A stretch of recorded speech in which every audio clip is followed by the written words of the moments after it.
So I'm driving down the street. I'm leaving the dentist's office, and the dentist stresses me out. Even if I'm just getting a cleaning, I have to go home and just nap. It wipes me out. I'm driving home. Beautiful sunny day. About 60 kilometers an hour. I'm coming past a work crew just before the light's green, so I'm cruising through, clocking out the guys on each side of me working on the road. And all of a sudden, through my open window, I feel a smash in the side of my head. But I can't stop because there's traffic behind me, so I keep going, and I immediately thought one of these guys working on the road threw a bag of Burger King at me. I don't know why I thought Burger King, because McDonald's was right there, but it just felt like the weight of a Whopper in a paper bag. It just smacked me in the side of the head. I get past the light, and I'm like, what the fuck was that?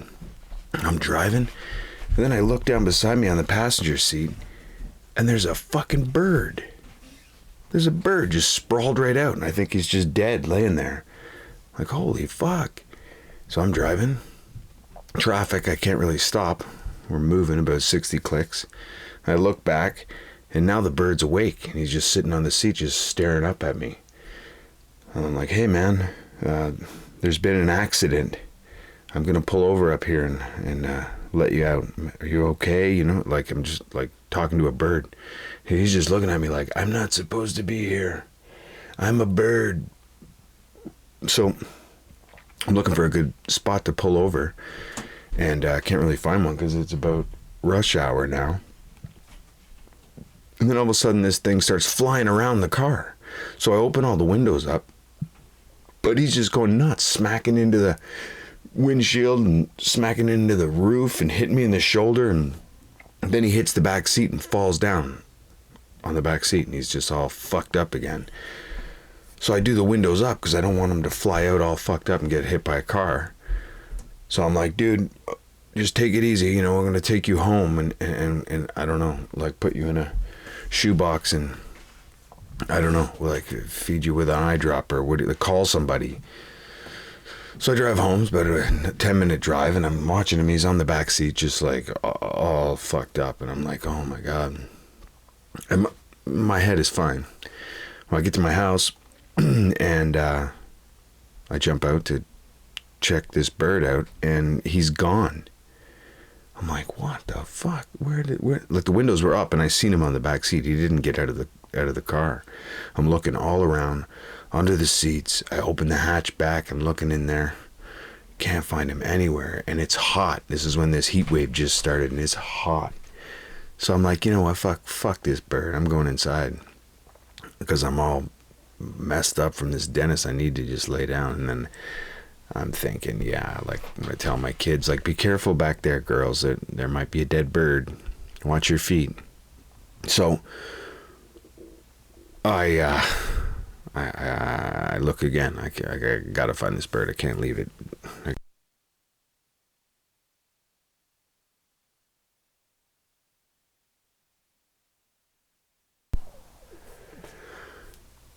So open the back door, and he's just wedged in between. I don't know if it's a he. It's a bird. The bird was wedged in between the back seat and the door under the seatbelt. So I just kind of moved the seatbelt a bit, and he fluttered out.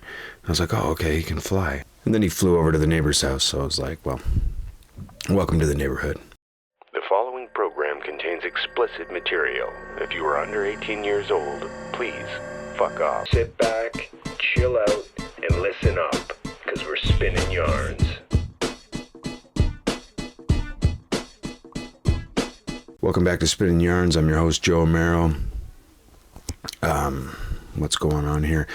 I haven't been here in a minute. I've been busy, been back to writing, and that's an isolating sport.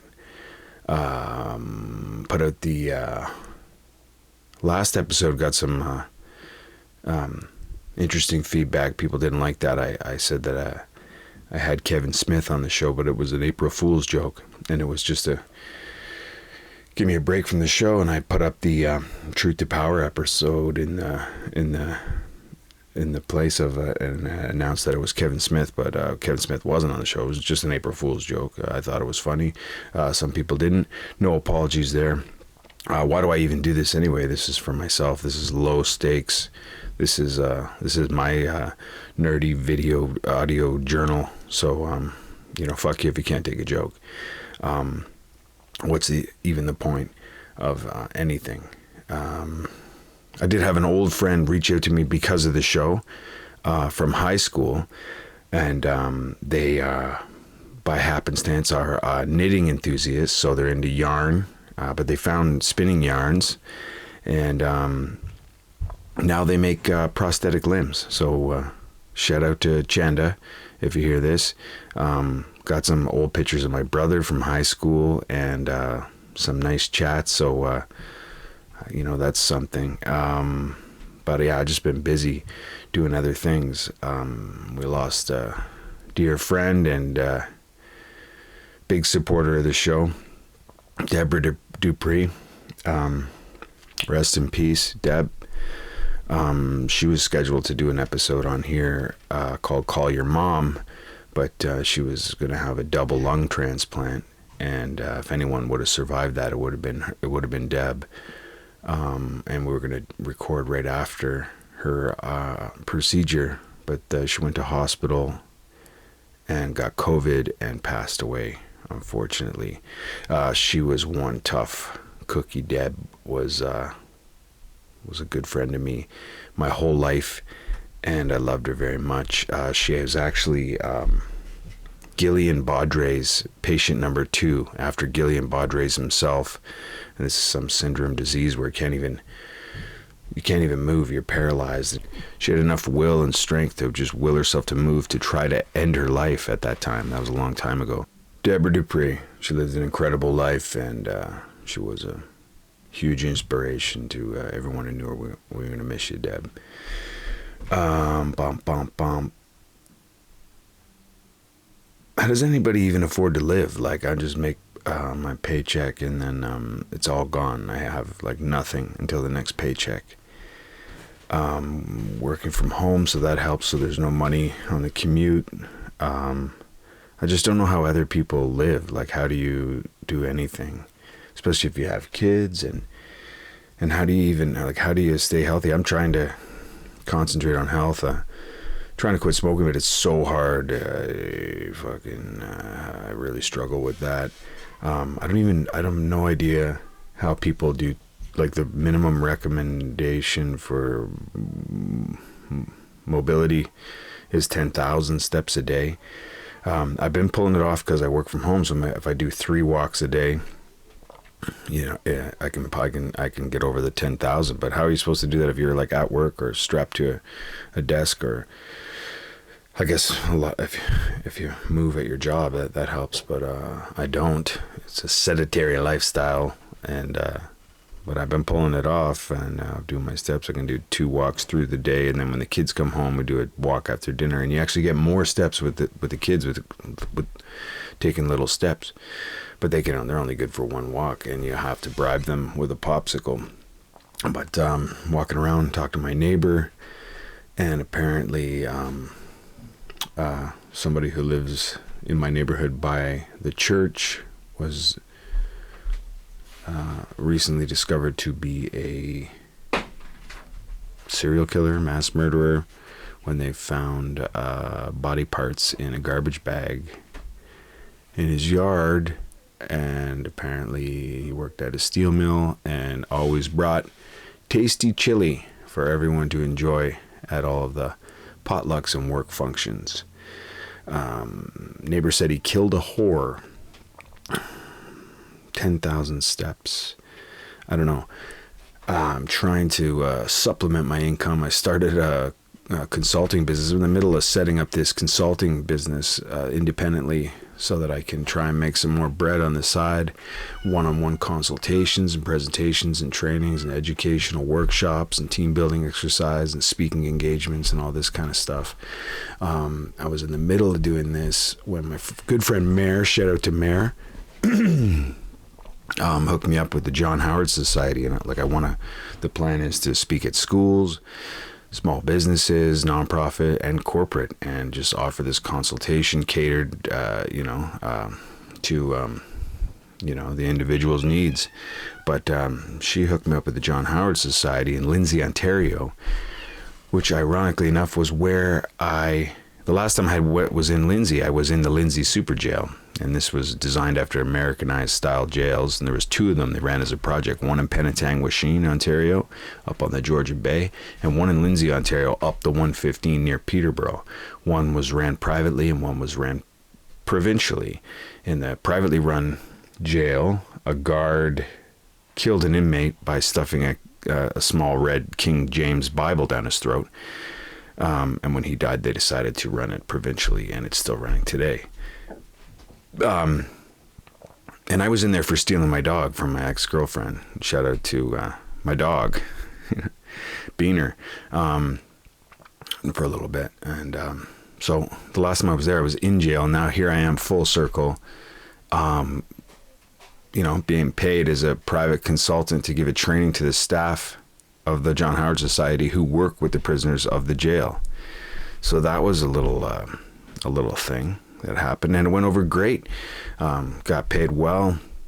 They put me up in a hotel. I brought my wife and kids. We took the express toll highway straight there and back. We had a great time. I did the consultation. The kids went swimming in the pool, explored Lindsay, went to the art galleries and cafes and stuff around there. And then when it was done, we all went in for sushi and then just had a little hotel party and came home.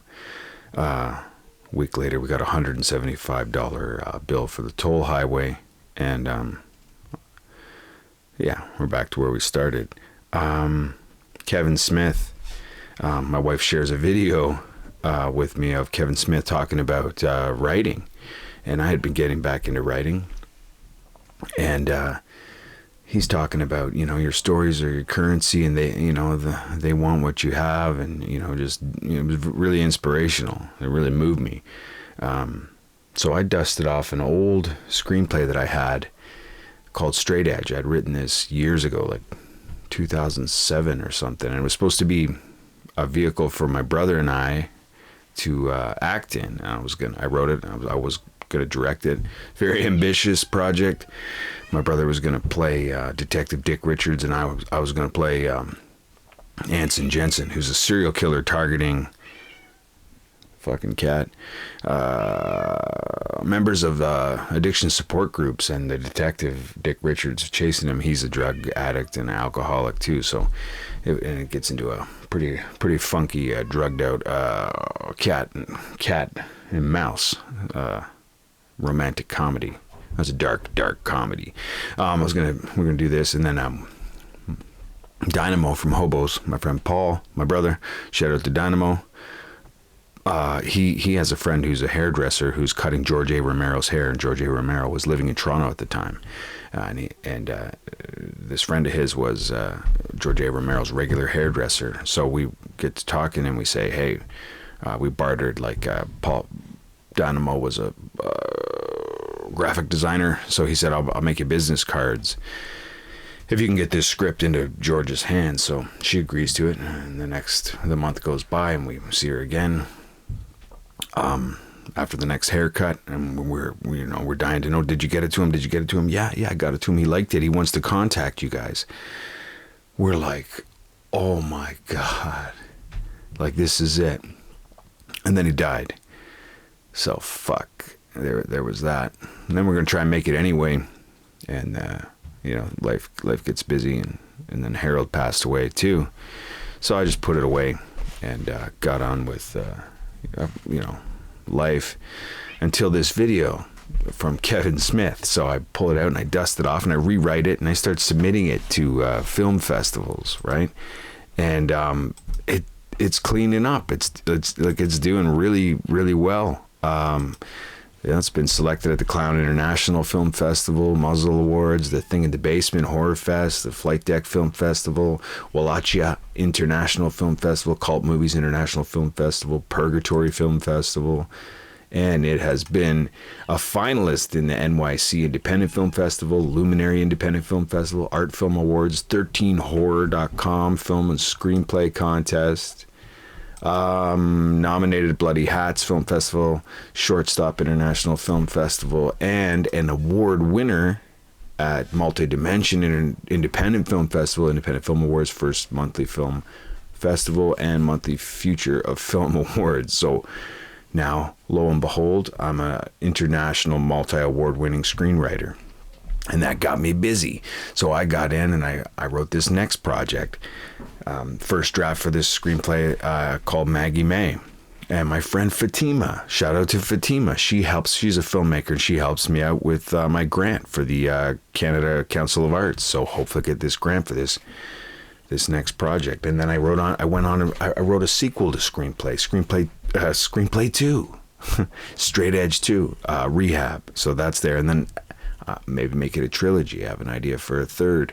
And I'm moving on to now a screenplay. Those are all kind of slasher, kind of comedy shits, but this next one's called Violations, and it's going to be like a serious, like dramatic thriller.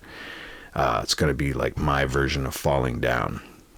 So, yeah, writing. And also, I'm going to turn my old theater play, my one-person show, Blood, that I did, I'm going to rework it and turn that into a novel. So, Blood, the novel. Plus, I want to work on a Netflix series. I have this idea for 8 episodes for this series called The Wolves.